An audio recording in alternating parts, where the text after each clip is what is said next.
তৃতীয় সমস্যাটা ছিল এই, আপনাদের মোবাইল ফোনগুলো সাবধানে রাখবেন। এই পর্যন্ত যতগুলো মাহফিলে গিয়েছি, এখন দেখি খুব অবজেকশন আসে যে অ্যানাউন্স করতে বলা হয় যে অনেকের মোবাইল পাওয়া যায় না। তো মোবাইল ফোনগুলো একটু সাবধানে রাখবেন। এখানে আল্লাহ না করুক এমন মানুষও আসতে পারে যার উদ্দেশ্য ভালো না, তো এটা একটু খেয়াল রাখবেন। তো দ্বিতীয় সমস্যা ছিল রিবা, যেটা এখনকার বিশ্বের অন্যতম মৌলিক সমস্যা। আপনি যদি বিশ্বের অর্থনীতির দিকে তাকান, আপনি দেখবেন বিশ্বের পুরো অর্থনৈতিক সিস্টেমটা সুদভিত্তিক। কেউ এর বাইরে নয়, কেউই বাইরে নয়।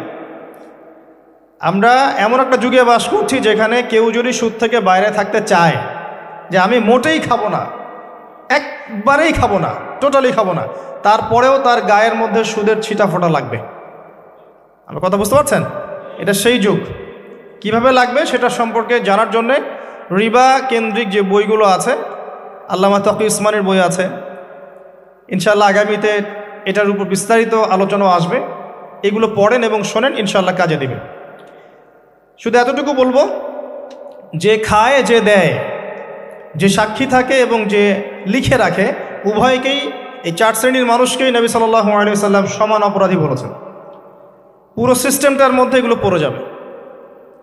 এমনকি যদি দেখেন আমি খাচ্ছি না, একটা ফ্ল্যাট বাসায় ভাড়া আছে, এই বাসা যে করেছে সে সুদের লোন নিয়ে করেছে, আমার ভাড়ার টাকা থেকে সে লোন শোধ করে, পরোক্ষভাবে আমিও সুদের সাথে জড়িত আছি। এটা সেই যুগ যেখানে আপনি বেঁচে থাকতে চাইলে পারবেন হয়তোবা, যদি আপনার তাকওয়া অনেক উঁচু লেভেলের হয়, কিন্তু ধুলি কণা আপনার গায়ে লাগবেই, আপনি বাঁচতে পারবেন না। তৃতীয় সমস্যা ছিল মাদক। আইয়ামে জাহিলিয়াতের তৃতীয় সমস্যা ছিল মাদক। এখনকার বিশ্বের দিকে আপনি তাকান, আপনি দেখবেন ম্যাক্সিমাম যুব সমাজ এই সমস্যায় নিপতিত আছে না? সেম সমস্যা। চতুর্থ সমস্যা ছিল নারীর অবমাননা। এটা সম্পর্কে বলার আমার কোনো প্রয়োজন নাই, যথেষ্ট বলেছি এই পর্যন্ত আমি। নারী